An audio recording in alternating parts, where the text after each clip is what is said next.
신약 성경 202페이지 사도행전 9장 1절부터 9절까지 봉독합니다. 사울이 주의 제자들에 대하여 여전히 위협과 살기가 등등하여 대제사장에게 가서 다메섹 여러 회당에 가져갈 공문을 청하니 이는 만일 그 도를 따르는 사람을 만나면 남녀를 막론하고 결박하여 예루살렘으로 잡아오려 함이라. 사울이 길을 가다가 다메섹에 가까이 이르더니 호련히 하늘로부터 빛이 그를 둘러 비추는지라. 땅에 엎드러져 들음의 소리가 있어 이르시되 사울아 사울아 네가 어찌하여 나를 박해하느냐 하시거늘 대답하되 주여 누구시니까 이르시되 나는 내가 박해하는 예수라. 너는 일어나 시내로 들어가라. 네가 행할 것을 내게 이룰 자가 있느니라 하시니 같이 가던 사람들은 소리만 듣고 아무도 보지 못하여 말을 못하고 서 있더라. 사울이 땅에서 일어나 눈은 떴으나 아무것도 보지 못하고 사람의 손에 끌려 다메섹으로 들어가서 사흘 동안 보지 못하고 먹지도 마시지도 아니하니라. 예전 청년회 때 밤에 제가 살던 지역에서는 그 당시에 전기도 들어오지 않았고 또 그 외에 가질 수 있는 밤에 비춘 등잔, 램프 그 정도, 그리고는 광솔이라고 소나무를 베면 그 밑둥 뿌리가 한 3년 동안 썩고 안에 송진의 결정체 될 만한 썩지 아니하는 그런 뿌리가 남아서 그걸 가져다가 잘게 썰어서 불을 붙여가지고 밤에 다니곤 했습니다. 밤길을 갈 때에 램프를 들고 가면 쉽게 꺼지지만 그래도 이 광솔불은 아주 강렬하게 타기 때문에 그렇게 쉽게 꺼지지 않는 그런 이점이 있어서 광솔불을 들고 밤에 길을 가는데 벼랑간에 바람이 휙 하고 불더니 그 불이 꺼져버리고 맙니다. 그러니까 아예 깜깜한 밤에 나서서 어림잡아서 주변을 살피며 가면 그런 데로 가는데 그래도 그나마 불이라고 들고 가다가 그게 꺼지니까 도무지 앞뒤 분간을 할 수가 없었던 겁니다. 그때 자칫 그냥 대충 잡아서 가다가는 뭐 이거에 걸리고 저거에 걸려서 넘어지거나 다칠 위험성이 있어서 그 자리에 가만히 주저앉아서 조금 눈을 껌벅거리며 기다려 보니까 내가 가야 될 길이 희미하게 남아 보여서 천천히 목적지를 향해서 간 적이 있습니다. 저는 이 경험을 지금까지 살아오면서 제 삶에 많은 교훈으로 삼고 있습니다. 어려움을 당할 때, 어려움이라는 건 평탄하지 못한 그런 일을 당했을 때 평탄하게 살던 사람이 감당하기 어려운 시련을 겪게 될 때에 그때 내가 지혜롭게 사는 방법은 나를 낮추는 방법이다. 나를 땅 가까이 낮추는 방법이다.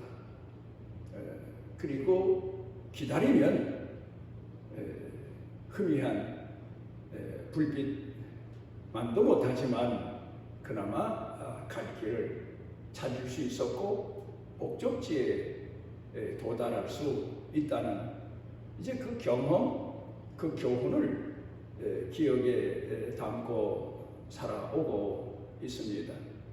오늘은 빛에 대해서 우리가 경험한 빛, 또 우리가 마땅히 사모해야 될 빛에 대해서 몇 가지를 생각해 봅니다. 예전, 아주 옛날로 거슬러 올라가면 반딧불에 대한 이야기도 있지 않습니까? 이 밤에 그나마 현대 사회 문명이 시작되고 외국과 교류가 되면서 석유도 들어오고 등잔불도 켤 수 있는 석유도 들어오고 했지만 그 옛날 예전으로 거슬러 올라가면 산에서 나는 나무 열매를 가져다 기름을 짜서 그거로 이제 등잔 기름을 넣고 불을 켜고 그리고 공부도 하고 그랬는데 그것조차 마련할 수 없어서 어떤 선비들은 그 반딧불을 붙들어서 묶어놓고 글자 하나하나를 비춰가면서 공부했다는 그런 얘기도 있습니다.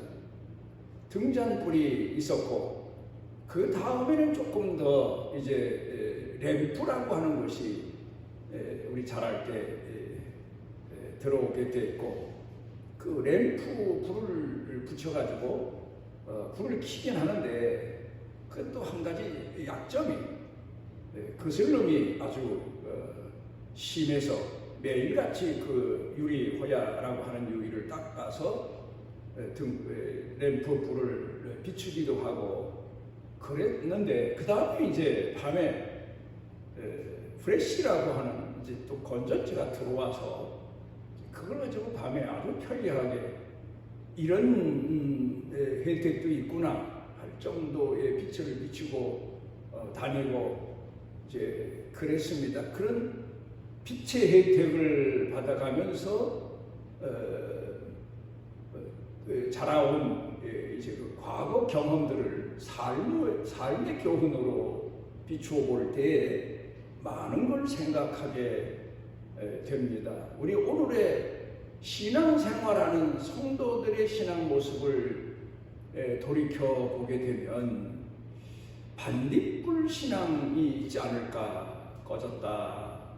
반딧불이 밤에 나가보면 봄에 어떤 데는 불이 들어왔다 꺼졌다 들어왔다 꺼졌다 그래서 반짝하면서 이제 공중을 나는데 신앙이 들어왔다 나갔다 들어왔다 나갔다 하는 거죠. 초보적인 신앙을 볼 수도 있겠고 그 다음에 등잔 같은 신앙 아무 일도 없으면 그런 대로 신앙이 유지되는데 바람만 조금 불면 시련만 있으면 신앙이 그냥 다 꺼져버리고 마는 이제 그런 신앙.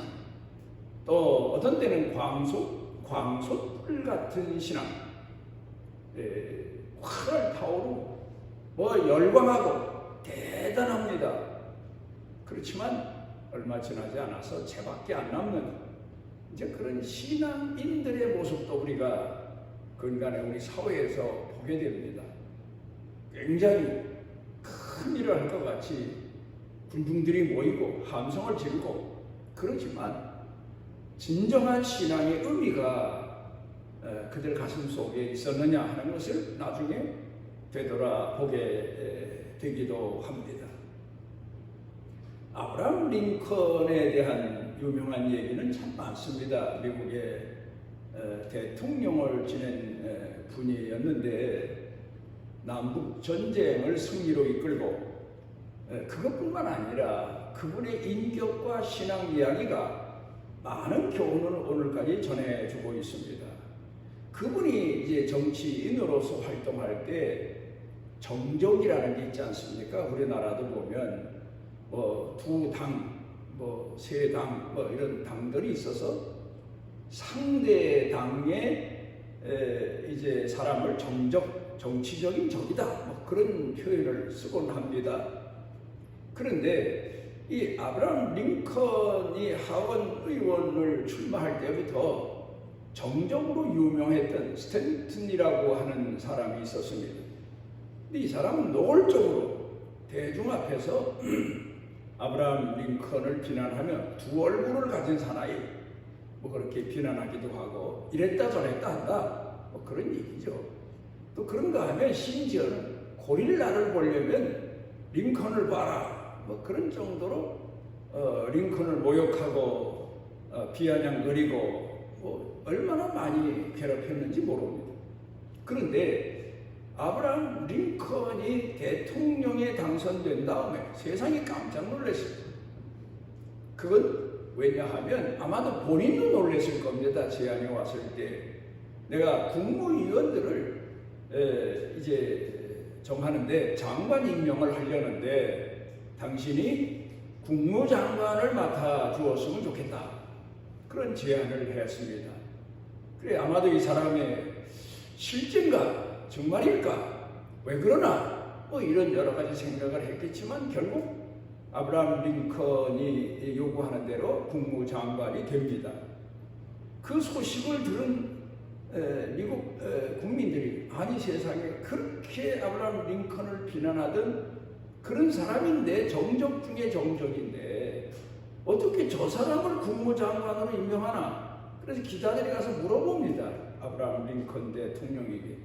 아니 대통령께서 과거 정치인으로 활동해 올 때 그렇게 대놓고 비난하던 사람을 어떻게 국무장관으로 임명하셨습니까? 했더니 내가 볼 때는 모든 걸 초월해서 그분이 국무장관으로서 직무를 제일 잘할 것 같아서 그래서 임명했노라고 그리 답변을 했답니다. 그 후에 이제 링컨 대통령이 저격을 당해서 사망을 합니다. 그리고 장례를 치르게 됐는데 그때에 이 스탠튼이라고 하는 국무장관이 나와서 조사를 하는데 이 세상에서 가장 위대한 분이 여기 누워 계시다. 과거에 정치적인 정적이었을 때 그렇게 모욕하고 비난하던 사람이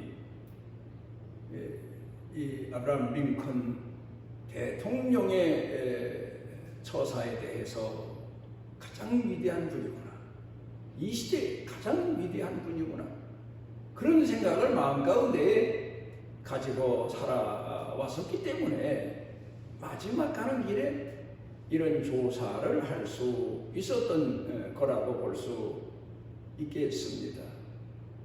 오늘 성경 본문으로 돌아가서 보면 흑암에 앉은 백성에게 큰 빛이 비추었다. 남을 비난하고 남을 조롱하고 남을 멸시한다는 그 사람은 늘 흑암에 앉은 사람 아닙니까? 어둠에 사는 사람이죠. 오늘 우리 한국 정치인들 사회를 보면 뉴스를 보다가도 그냥 채널을 돌릴 정도로 저렇게 비난할 수가 있나? 나라를 위해서, 국민을 위해서 나왔다는 사람들이 자기와 반대되는 사람이라고 해서 특별히 죄를 지었다면 모르지만 그것도 아닌데 저렇게 비난하고 저렇게 멸시하고 저렇게 조롱할 수 있나? 참, 국민들이 볼 때 저걸 보면서 국민들이 뭘 배울까? 우리 사회가 그래서 더 어두워지고 더 고통스러운 그런 사회가 되지 않나, 이런 생각도 해보게 됩니다. 정치인들 하면 연예인들과 마찬가지로 그 시대를 사는 사람들에게 모델 같은 사람들인데 국민들 앞에 신실함, 성실함, 이해, 포용, 용서, 사랑 이런 거를 도무지 보여줄 줄 모르고, 그런데 그것만이 아닙니다. 우리 기독교인들에게는 더 큰 문제가 있습니다. 분명 예수님의 제자요 예수를 진정으로 믿는 사람이라면 용서하고 또 용서하고 사랑하고 또 사랑하고 포용하고 또 포용하고 이런 모습을 보여줘야 되는데 때로 몰려다니면서 이 사람을 비판하고 저 사람을 비판하고 군중심리에 놀아나고 참 우리 기독교가 모든 빛을 다 잃어버린 그런 시대를 우리가 오늘 살아가고 있어서 안타까워서 이것 때문에 하나님 앞에 많이 회개하며 기도할 때가 참 많습니다. 한 가정 안에서 그렇고 교회 안에서도 그렇고 나와 의견만 달라도 마치 무슨 원수처럼 비난하고 조롱하고 멸시하고 이런 일들이 교회 안에서부터 교회를 혼란하게 만들고 있으니 사회에 나가서는 어쩌겠습니까? 그 사람이 가정에 돌아가서는 또 어떻겠습니까? 오늘 성경 본문 말씀을 통해서 한 사건을 통해서 우리에게 이 시대를 살면서 어떤 신앙인의 자세를 갖추어야 될 것인가를 교훈하는 말씀에 마음을 기울여야 될 겁니다. 오늘 성경 본문 말씀으로 돌아가서 보면 사울이라고 하는 청년이 아마도 그 사람의 이름이 스데반 집사가 순교당할 때부터 나오긴 하는데 성경에 그 전에는 예수님 복음을 방해하고 회방하는 그런 사람으로 앞장서 있던 사람이 아닐까. 어쩌면 예수님을 십자가에 못 박는데 앞장섰던 사람이 아닐까. 이런 추측도 해볼 만큼 예수님이 사역하실 때에는 이 사울이라고 하는 청년이 어디 있었을까? 틀림없이 예루살렘의 근방에 살았을 겁니다. 그리고 예수님 말씀도 실제 들었을 겁니다. 그리고 예수님 십자가에 못 박혀 돌아가신 다음에 기독교가 이 땅에서 말살된 줄 알았더니 다시 부흥의 불길이 붙여지는 겁니다. 그래서 아예 처음부터 기독교를 다 잔멸시키자 그런 생각에서 이 사울이라는 청년이 나서서 예수 믿는 사람들을 잡아 죽이고 군중들을 동원해서 돌로 치고 이런 일을 앞장섰던 그런 사람들이었을 겁니다. 그래 예루살렘에서 다메섹 석상까지는 옛날로 말하면 걸어서 갈 수밖에 없는 그런 거리인데 일주일은 가야 된답니다. 그러니까 일주일 동안을 걸어서 거기도 예수 믿는 사람들이 복음을 전하니까 예루살렘 근방에는 너무 핍박이 심하니까 사방으로 흩어져서 이방에까지 가서 복음을 전한다는 소식을 듣고는 거기까지 쫓아가서 예수 믿는 사람들을 잡아 죽이기 위해 공문서를 가지고 권한을 부여받아가지고 거기까지 갔다가 다메섹 상에 이르렀을 때 벼랑간에 같이 가는 사람들과 함께 있었는데 앞에서 큰 빛이 비추면서 눈이 멀 정도로 눈이 안 보일 정도로 오늘 성경 본문을 보니까 큰 빛이 비춥니다. 너무 강렬한 빛이라서 고꾸라집니다. 그런데 무슨 음성이 들리는 것 같아요. 세미한 주여 누구십니까? 내가 핍박하는 예수다. 내가 어찌하여 나를 핍박하느냐? 예수님이라는 사실을 깨닫고는 얼마나 놀랬고 얼마나 충격을 받았습니까? 그런데 이제 아나니아라고 하는 사람, 내가 지시하는 곳으로 가면 너를 인도할 사람이 있다. 그래서 이제 결국 아나니아에게 가게 되는데, 아나니아라고 하는 제자가 복음을 전합니다. 사울이라고 하는 사람이 고문서를 가지고 그 지역까지 왔다는 소식도 아마 들었는 것 같아요. 그런데 사울이라는 청년에게 복음을 전하라고 말씀하시니까, 아니 그는 교회를 그렇게 핍박하는 사람인데 그에게 복음을 전할 수 있겠습니까? 했더니, 그런 이방인들에게 내가 복음을 전하기 위해 택한 나의 그릇이다. 그래서 아나니아 제자가 그 사울을 영접해서 예수 그리스도에 대한 복음을 전하고, 그리고 거기서 새 사람이 된 사울이 결국 제자 중에서는 그 누구도 따를 수 없는 복음 전하는 데 앞장서고 큰 성과를 거둔 기독교의 대표적인 인물이 되지 않습니까? 여기서 보게 되면 예수님께서 정말 사랑과 용서의 주이신 것을 우리가 다시 생각해 보게 됩니다. 그리고 사울이라고 하는 이 청년에게 오늘 성경 본문으로 돌아가보면 큰 빛이 비추었다. 하나님 사랑이 그에게 전달됐다. 그 이상 표현할 수 없는, 이 땅에서는 어떤 것으로도 표현할 수 없는 그런 큰 빛이 그에게 비추어서 그가 단번에 그렇게 예수님을 핍박하던 사람이 예수님의 제자가 된 것을 보게 됩니다. 그는 율법주의자였어요. 철저한 율법주의자였어요. 그런데 예수님께서 이 땅에 오셔서 율법을 폐한다는 거예요.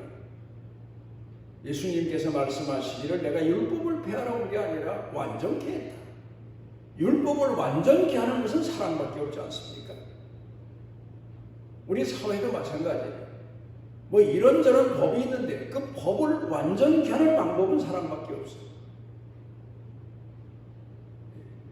그런데 오늘 성경 본문 말씀 가운데 보면은 사울이라고 하는 청년이 큰 빛을 받아들입니다.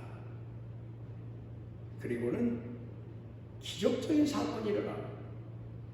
그게 뭔가 하면 지금까지 사울이라는 청년은 살기가 등등한 사람이었어요. 누가 건드리면 누가 건드리도 못해요. 얼마나 똑똑하고 얼마나 악랄하고 얼마나 적극적인지 누가 말로도 건드리지를 못할 사람이에요. 그런데 보니까 큰 빛이 비추올 때 앞이 보이지 않을 정도로 눈이 멀었다. 우리 한국 기독교인들이 멀어야 될 눈이 있습니다. 아담과 하와가 선악과를 따먹었는데 무슨 눈으로 따먹었겠습니까? 욕심으로, 허황된 꿈으로. 이 눈이 멀어야 됩니다.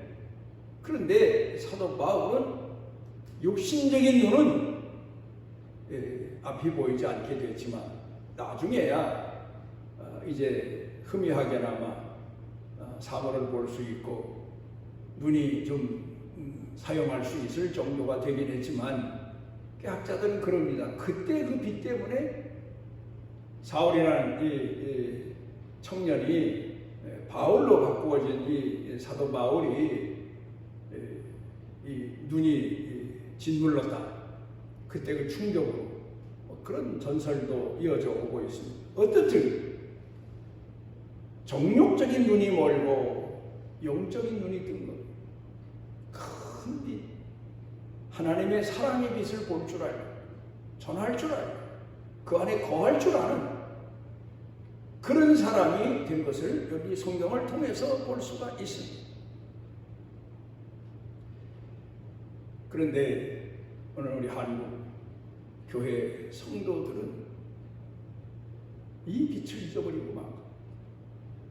그리고 오히려 세속적인 눈이 떠서 욕망의 눈, 정의, 요새 심지어 선지자라고 자칭하면서 사람들을 미혹하고 사람들을 모으고 광솔불 신앙처럼 그렇게 사람들을 모으는데 이건 성경적이지가 않습니다. 예수님의 제자다운 내용이 아닙니다. 이 시대를 위해서 십자가에서 못 박혀 죽을 만큼 자기 자신을 낮추고 세상을 섬기는 길이 오히려 복음 전도되는 길이요, 악인을 변화시키는 길이지, 악을 악으로 갚아서 악을 멸하라는 방법 가지고는 기독교적이지가 않습니다.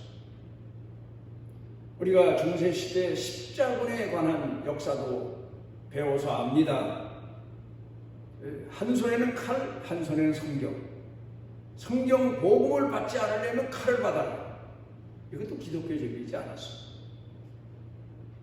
진정한 기독교적인 것은 바로 낮아지고 겸손한 가운데 자기 자신을 낮추고, 그러니까 사도 바울이 그 진리를 깨닫고 나는 나를 늘 십자가에 못 박는다. 나를 쳐서 복종케 한다. 왜요? 사랑의 빛을 비추기 위해서, 복음의 빛을 비추기 위해서. 그런데 요새 보면 교회가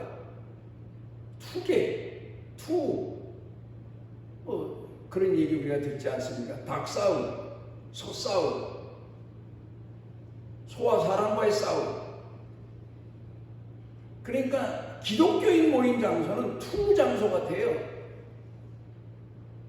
소끼리 싸우고, 사람과 소가 싸우고, 닭끼리 싸우고, 싸움의 장소 같아요. 이게 얼마나 교회가 타락했으면 세상을 담고 세상을 배웠습니까? 우리가 이 시대를 살아가며 이건 성경적이지 아니다. 이건 기독교적이 아니다. 예수님의 제자가 아니다. 예수님의 제자라면 큰 빛처럼 악인에게도 비추고 선인에게도 비추고. 예수님은 당시에 보십시오. 오늘 이 성경 본문 말씀으로 돌아가서 보면 하나님은 악인에게도 선인에게도 동일하게 빛을 비추어 주시는 분입니다. 우리가 오늘 해가 뜹니다. 그러면 하나님을 잘 존경하고 선하게 사는 사람 밭에만, 논에만 햇빛을 비추시고, 악하게 살고 불신으로 사는 사람 논밭에는 늘 구름 끼고 삭막하고, 그렇지 않지 않습니까? 하나님은 악인과 선인에게 동일한 빛을 비추어 주시는 분, 사랑을 베푸시는 분. 그러니까 제자들도 지극하게 사랑하시고, 그가 마지막 순교 자리에까지 함께 하시고 믿음으로 승리하도록 빛을 비추어 주시는 예수님이 이 악인 마지막까지 기회를 주십니다. 가론유 다를 보면 마지막까지 기회를 주십니다. 그런데 결국 사단이 들어가서 그 회개할 기회를 그가 회개하지 못하고 결국 자멸의 길로 자청에 가서 예수님이 오죽하면 너는 나지 않았으면 좋을 뻔했다. 그렇게 탄식을 하셨습니다. 오늘 우리 기독교인 중에 나지 않았으면 좋을 뻔할 만한 사람 많습니다. 그러니까 사회를 이렇게 혼란하게 만들고 교회를 바로 이끌지 못하게 되고 하나님의 선하신 뜻을 이루어내지를 못하고 있는 것.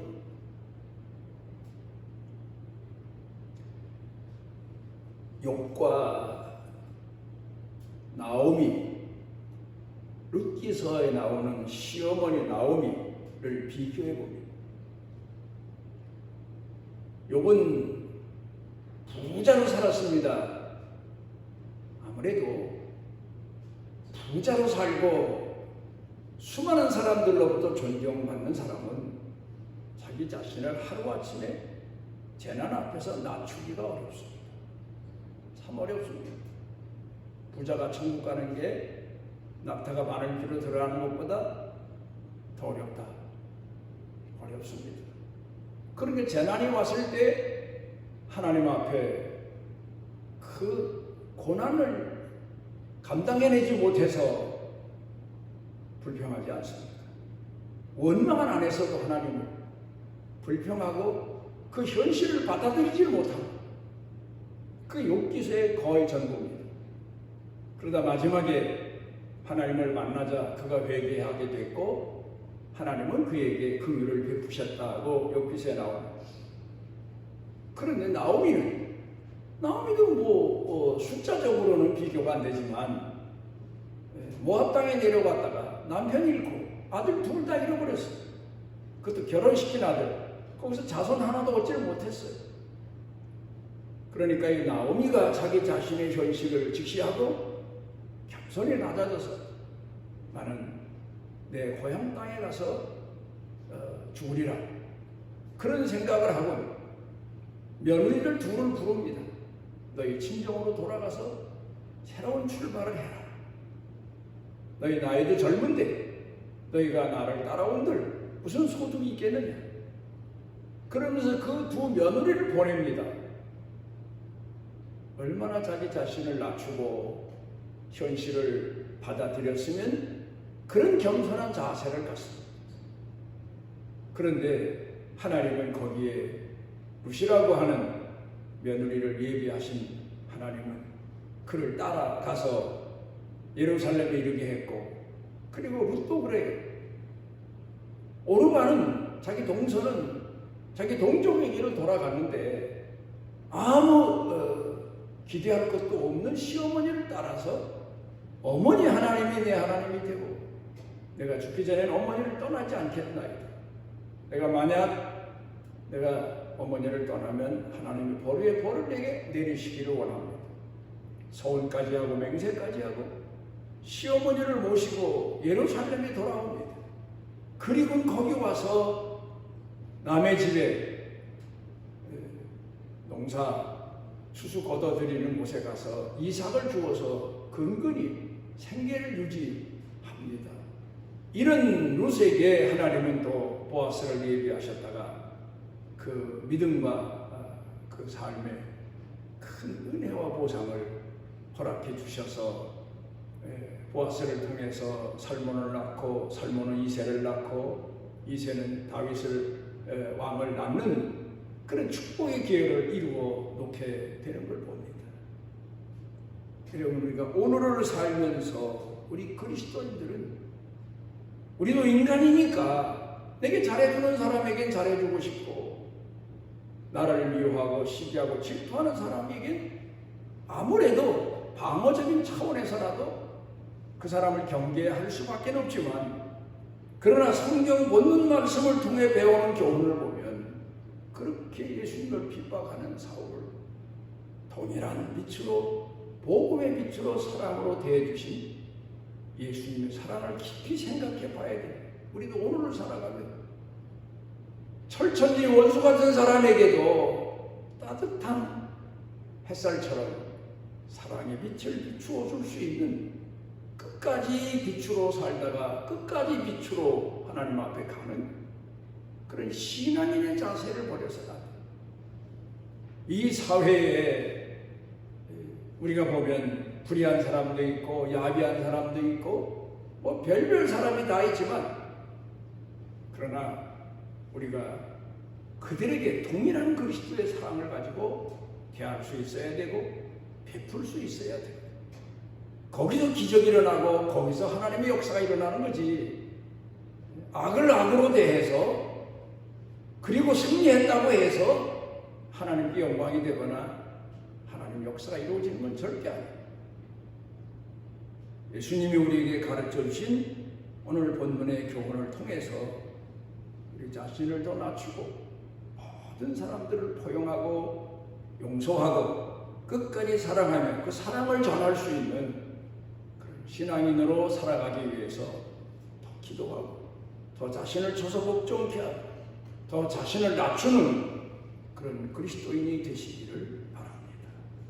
우리를 사랑하셔서 주 앞에 모으신 아버지 하나님, 우리도 주님의 제자로 주님의 자녀로 오늘을 살아갈 수 있는 믿음의 눈을 더하여 주시고 세속적이고 정욕적인 일에 대해서는 분노하거나 악을 악으로 대결하지 아니하고 용서와 포용과 그리고 사랑으로 주님을 따라갈 수 있도록 은총을 더하시옵소서.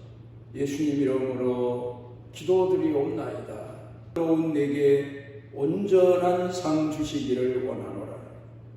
우리를 악한 가운데서 어두운 가운데서 큰 빛을 비추어 주셔 주를 깨닫고 주를 사모하고 주님께 돌아와 주의 자녀로 살아갈 수 있도록 우리를 이끌어 주신 우리 주 예수 그리스도의 무한하신 은혜와 우리를 선택하시고 포기하지 아니하시고 끝날까지 사랑하시는 아버지 하나님의 만극하신 사랑과 우리 속에 내재하셔서 우리를 감동하게 하시고 사랑의 도구로 쓰여질 수 있도록 빛을 더해 주시고 소금처럼 살아가도록 우리를 낮춰주시는 성령님의 능력의 은총이 사랑하는 자녀들 머리 위에 영육간에 사는 생활 중에 일터 경영 그리고 온 교회 중에 넘치고 넘치도록 함께 하시기를 축원하옵나이다.